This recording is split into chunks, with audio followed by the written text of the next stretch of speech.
Hello guys, and welcome to a new Star Division 2 video today by me, Eugen. In this one I have for you a preview of Groupement Dody, a new division available in the upcoming Men of Steel DLC. As a disclaimer, Eugen has given me free access to the DLC, so a big thanks to them. Also, please remember that this was recorded on a preview build, and what you see may be subject to change. If you'd like to read the description on the right hand side, feel free to pause the video and take a look, but we're going to be jumping straight on in. Also a pre-warn for anyone French, I am going to absolutely annihilate these pronunciations, so there's that as well. Let's start in the Recon tab. First of all, we have a Partisan sidecar. I'm not really going to go over this again, but 6 and 12 availability. Then we have a Jeep 50 cal. We have 6 in A, 12 in B. These can provide 50 cal fire support plus a radio, which is pretty nice, but they don't have any armor, so we'll get killed by light arms fire. Also, that's quite likely to happen because their range is only 750 meters, which puts them in range of enemy infantry LMGs. Then we have the Groupement Dody. These can come in phase A and phase B, 4 and 8 availability, come in jeeps, 2 Thompson submachine guns. Then we have the Corps. These guys are a 6-man squad, 3 Stens, 2 Mus, and the FM2429 with the TNT. They can only come in B and C, 8 and 12 availability at Vet 1. And they can also come in the WC25, so a nice faster transport than the GMC. Then we have the FI Saboteurs, your classic early game partisans, 2 MP40s, 3 M1 carbines, TNT. Really good for zooming up to the front line early on with the FI traction. Which has the 115 km/h on-road speed. So you can tackle enemy infantry early on. 6 in A, 12 in B. Then we have these Spy. These guys can come 5 in A, 10 in B, and 15 in C. You can bring them in with the WC25. You can also bring them in with the WC25 HMG, which has a 50 cal on it. This is an okay support truck, similar to the Jeep, in that it doesn't have any armor, but can provide 50 cal fire support. Let's move on to the Hectare Skier. These guys are a 12-man squad with 3 Stens, 7 Mus, FM2429, and a sniper. So a 12-man sniper squad, only available in phase B and phase C though at 2 vet. So 6 and 9 availability, only come in the GMC. But a pretty solid squad. Like, having a 12-man sniper squad is always pretty nice. So, yeah, good for the mid to late game. Then we have the Goumier, the first of the Goumier that we're going to be seeing. These guys are Moroccan tribesmen, which is why they have their interesting uniforms. 9 Mus, FM2429, and a Leonfeld. So another chunky squad. They also have the shock trait. So just a reminder that the shock trait in the Men of Steel DLC is new and will basically provide a damage reduction at close range. So when you're within a certain range of the enemy, I think it's like 100 meters, you will get the shock trait enabled and you will take less damage, meaning these guys are going to be better at close range, which doesn't really benefit the squad much because their loadout is more for long range engagements. So yeah, rifles, automatic rifle, Leonfield, 3 in A, 6 in B, actually decent availability for a 11-man sniper squad in the early game. Then we have the M3A3 Spy, the Stuart here, 5 in A, 10 in B.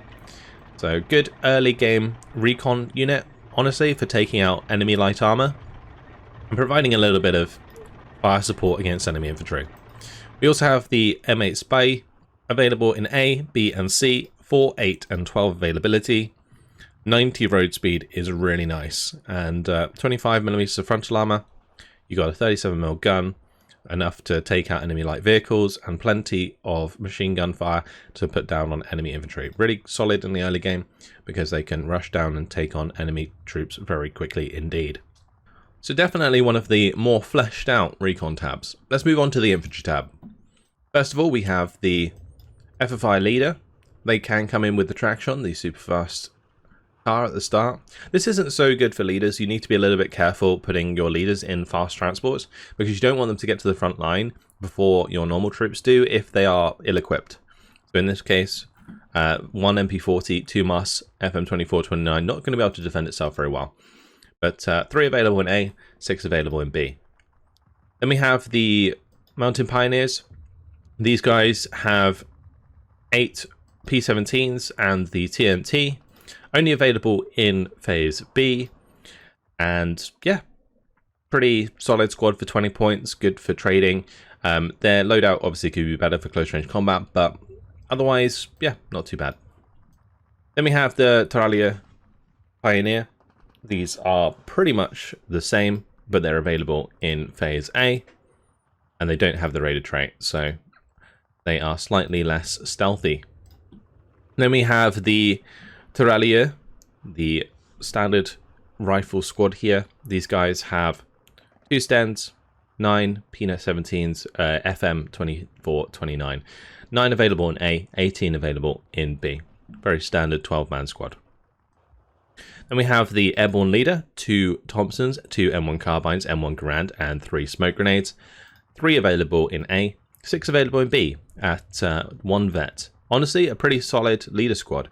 5 strength with smoke, decent loadout. It's not terrible. And yeah, for 25 points, not too bad. Then we have Airborne Rifles. Some Americans joining the party here. These have the 2 Thompsons, 9 M1 Garands, the 30 cal, and a M1 Bazooka. Come in Phase A and Phase B at 6 and 12 availability. They can be brought in with the 50 cal truck, the GMC HMG, which will provide you with an extra 50 cal. I think 50 cals are going to be better against aircraft soon, so having more pintle mounted MGs like that could be useful for anti-air endeavors.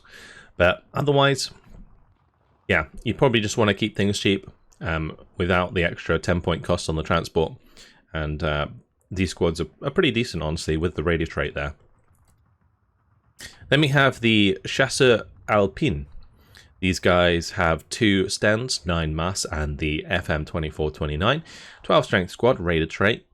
Only available in Phase C. So, kind of a throwaway unit late game. For their price, they're not actually that good. Then we have the Chasseur Alpine Leader. Again, only available in Phase C. You get 9 on a card at Vet 1. 2 Stens, 3 M1 Carbines, and the MG34 with smoke grenades. This is actually a pretty solid leader squad, 6-man with smoke. Has an MG34 that can provide extra fire at long range if you need it. But yeah, of course, it being limited to Phase C might mean that you don't use these too often. And let's scroll down. There is a lot more to go through here. We have the Sapper Leader, the Thompson, 2 P17s and a smoke grenade. Simple squad, 3-man with a smoke grenade. Not too bad. Also providing radio trait, of course. Then we have the Mountain Sappers Leader here. They come in Phase B and C. I think these are the Montagnard leaders, which is, yeah, mountain leaders. And yeah, Phase B, Phase C, 6 and 9 availability. Simple squad once again. Then we have the Macassars, the Partisans coming out to play once again with the 3 Stens, 8 cars, the FM 2429 and the Molotovs. 12-man squad with a Molotov, always pretty nice. 25 points, can bring them in Phase A and B. 9 and 18 availability. Availability on these is always really nice. Then we have the Glider Rifles, Thompson, 10 M1 Garands, and the BAR with the Bazooka. Very similar to the Airborne Rifles in that they just kind of trade out the M1 Garand for, or a Thompson for an extra M1 Garand, and the 30 cal for the BAR. So that's the difference there. I believe also the Airborne Rifles, they come in less availability because they're forced to be 1 vet, whereas the Glider Rifles, you can bring them in at no vet, so you get more availability on a card. So 9 and 18 availability there. Not too bad. Then we have the Goumier. These are a 19-man squad. So 1 Thompson, 17 P17s, and an FM 2429. Just a reminder that the FM 2429 is an automatic rifle. That means it can engage within 100 meters. You get 5 of these in A and 10 of them in B. Having 19 strength squad with shock is actually pretty nice because obviously they're taking less damage at super close range, and therefore they're just going to be really, really meaty to throw into like close range engagements early on, while still providing like a ton of DPS at range due to the just sheer number of men that they have. Then we have the Partigiani. These guys are an Italian squad, 18 available in Phase B, only available in Phase B. 2 Berettas, 8 Carcanos, 2 Bredders, and the Molotov there. Yeah, 12 strength, Flamer squad with Berettas and Molotovs. This is actually a pretty nasty unit to bump into for sure, especially considering the amount of availability you can get. Then we have the Sappers. These are an interesting squad. They got Thompson, 10 P17s, and then a Bazooka and TNT. So Bazooka and TNT combination is quite nice because obviously you can, it's like a multi-role. You can use it as like a Bazooka squad, or you can have it engage at close range, and it has plenty of men. So like 11 men with the TNT is a good amount. So 5 and 10 availability.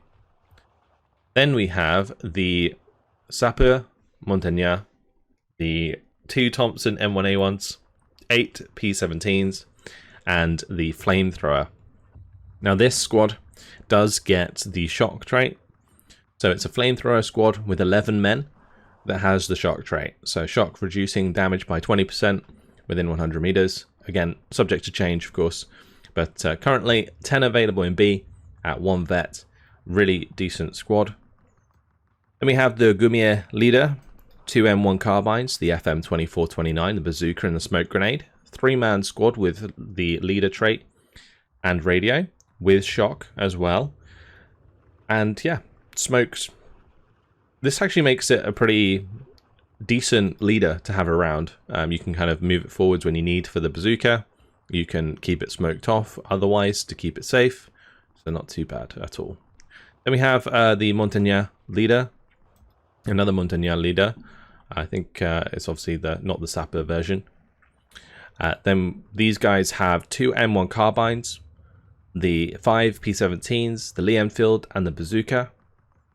For an 8-man squad, having a bazooka and a Lee Enfield, it's actually pretty nice on a leader. 5 and 9 availability. They have the radio. Very, very cool indeed. And then we have the Tiralia leader, which has 3 M1 carbines, the Springfield, and the M1 bazooka with a smoke grenade. Can come in phase A and B. Again, having like the sniper bazooka, it just makes it such a versatile squad to have with you. You know, you can finish off like low health AT guns and support weapons with the squad. You can use the bazooka to help you with enemy armor at close range, and you got smoke to keep it safe if needs be. Then we move on to the, I think, newest and biggest, or the latest biggest squad, the new biggest squad, I should say, the new biggest squad in the game. Yeah, that makes more sense. 22 strength. That's a lot of peeps. A lot of peeps. 5 Thompsons, 17 P17s, and rocket gun. The rocket gun, the way it works, it's a HE gun. It's not AT. So it works like a tank gun firing HE. And I think does a little bit of damage than your average AT weapon, or like your average tank gun, in that it has 1.2 damage. So it's going to be interesting to see how these perform, but honestly 22 strength, already having 5 Thompson submachine guns and the shock trait, which is going to make them take reduced damage at close range, is a super crazy potent combination. So 4 available in A, 8 available in B at 1 vet. Then we have the Montagnard BAR. These guys are a pretty strong squad. Only available in B and C, 18 and 27 availability. 1 Thompson, 9 P17s, 2 BARs, and a bazooka. So between the Thompson and the BARs, at close range, you actually have quite a lot of damage and DPS and suppression and stuff. And then you have the bazooka to deal with, obviously, enemy armor and such. They have radar trait, so their stealth is very good. And yeah, solid squad. Then we have the Montagnard. The standard Montagnard, these guys have 3 Thompsons, 7 P17s, a BAR, and then a Springfield sniper rifle. This is a 12 strength squad with radar trait, 18 available in B, and 27 available in C. Quite expensive, honestly, for what they can actually achieve at range. you're going to have the rifles within range in order for this to actually be an effective combination of weapons, which kind of limits their like uber long range and therefore makes their cost a bit questionable. But yeah, they're okay. Montagne, probably worth trying out. And then we have the Sapper Montagne. These guys are actually pretty decent indeed.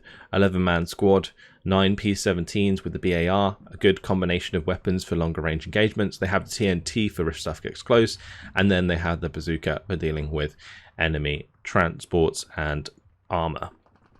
So yeah, a very, very crazy amount of different units here. Nice to see the like Gumier. Like this squad is going to be crazy to try out. Let's move on to the tank tab. M3A3.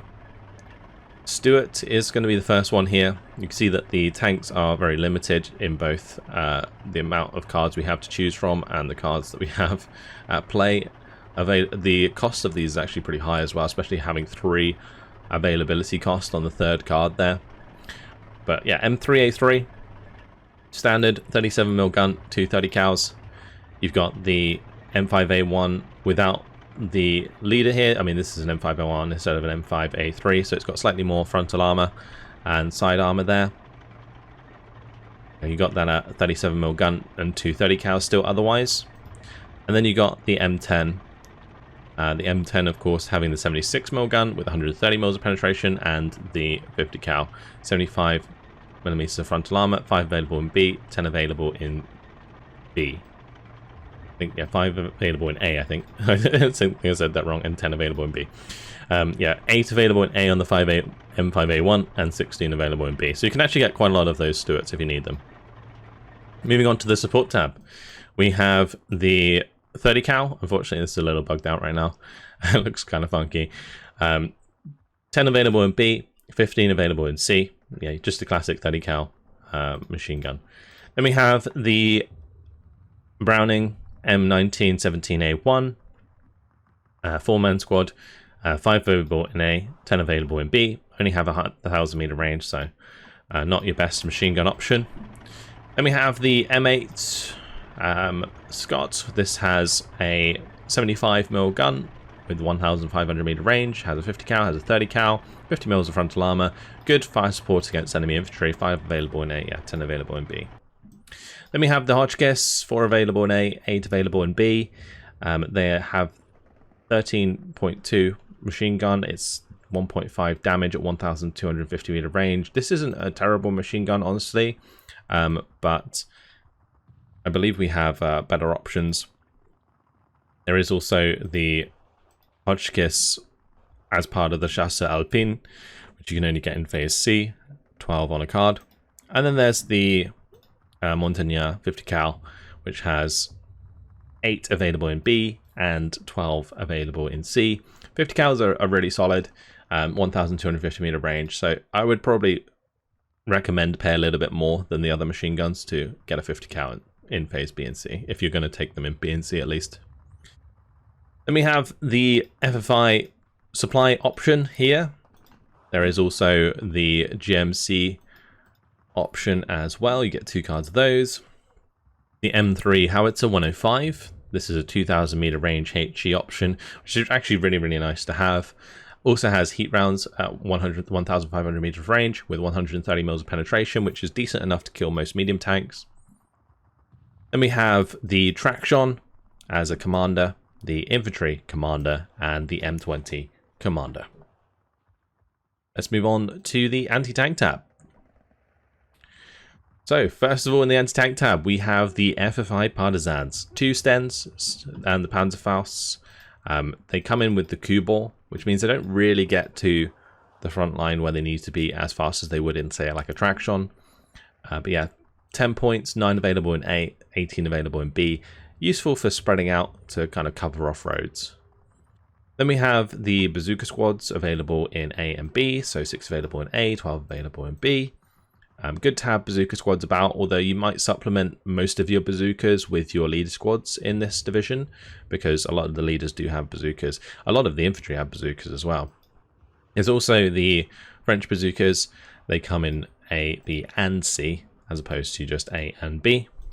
6, 12, and 18 availability. There's the M3 gun, comes in only phase A at 1 vet, 9 on a card. 37mm gun with 50% accuracy, 1250 meter range, 70% pen or 70mm pen. Great for taking out enemy light vehicles and medium armor, potentially in the side armor early on. For 30 points, actually not a terrible AT gun to use. Then we have the French AT gun here, the French 57, 4 available in A, 8 available in B, and 12 in C. They only have the AP shell, which has 115mm of penetration at 1500 meters range.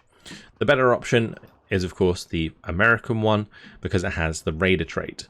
So 4 available in A, 8 available in B. It has both AP and HE shells, and it also has exceptional stealth. This is the main reason that this one's better than the French one, because of the stealth. You can see that it goes from very good to exceptional due to the Raider trait. Then we have the Pack 40, also available in B and C, not available in A. Has those 145mm AP shells. Very, very nice AT gun, honestly, to have access to in the mid to late game. Then you got the M10s, also in the anti-tank tab. Basically exactly the same loadout as the ones in the normal tank tab. So yeah, M7 gun with the 50 cal. 4 available in A, 8 available in B. Then we have the 25mm AA here. This is the Flak 39. It is a 25mm AA that's actually pretty strong, and it comes in at 1 vet base anyway in phase A, so pretty nice early game AA. 6 in B, 9 in C. And there's the Bofors available as well in both A and B. 3 in A, 6 in B. This is the French one. Good 40mm AA. Then we got the American Bofors that comes in B and C. So 6 available and 9 available in C. If you're going to bring in Bofors, more or less always up vet them, maybe get a leader nearby, and they can be really, really strong. Then we have the artillery tab. So in the artillery tab we have the observers. These have 2 grease guns and smoke grenades to keep themselves safe. Then we have the artillery leader. Just a reminder that artillery leaders now give a radio trait to tube artillery that does not include mortars, and also reduces dispersion, I think 25% on the same tube artillery. So yeah, it's nice to have these around, particularly if there are units of artillery that you have in your division that don't have radio naturally, that would benefit a lot from having radio. But yeah, otherwise the price, availability, same as always, 2, 4, 6, 40 points, and yeah, not too bad. And then we have the mortars, 60mm mortars, really good fast firing close range mortars. There's the Montagnard mortars as well, again same stuff, but kind of forced to come in at 1 vet. Oh, it's actually the same on both regardless.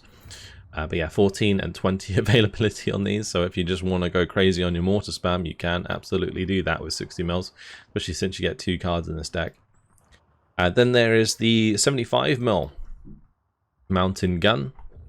This does have a 90mm heat round that it's probably not going to be using too often, but its HE otherwise has the 3.75 damage, the same as any other 75mm. Does have radio trait, not that that's really too important, but radio is definitely helpful. Late game spamming these could be pretty fun. Then we have the 75mm M1 howitzer available in B and C.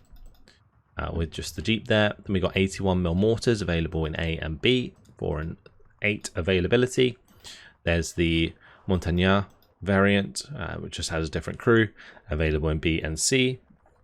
Then we have the 105, manned by Italian crew, available in B and C.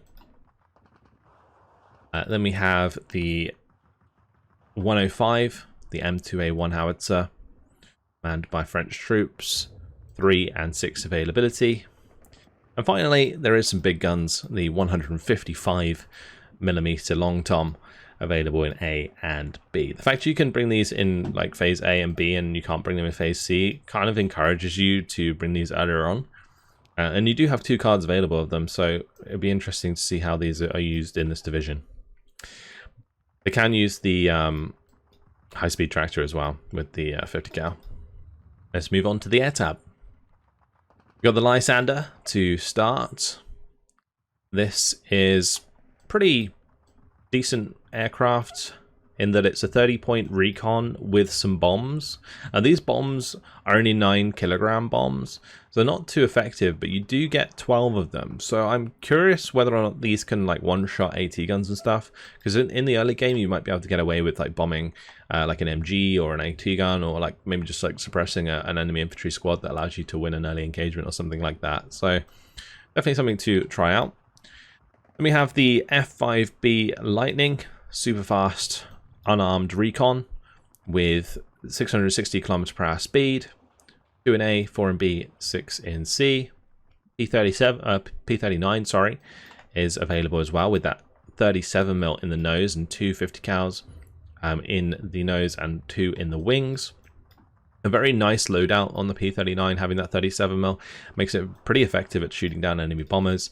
You can get 3 in A, 6 in B, and 9 in C, so availability is decent as well.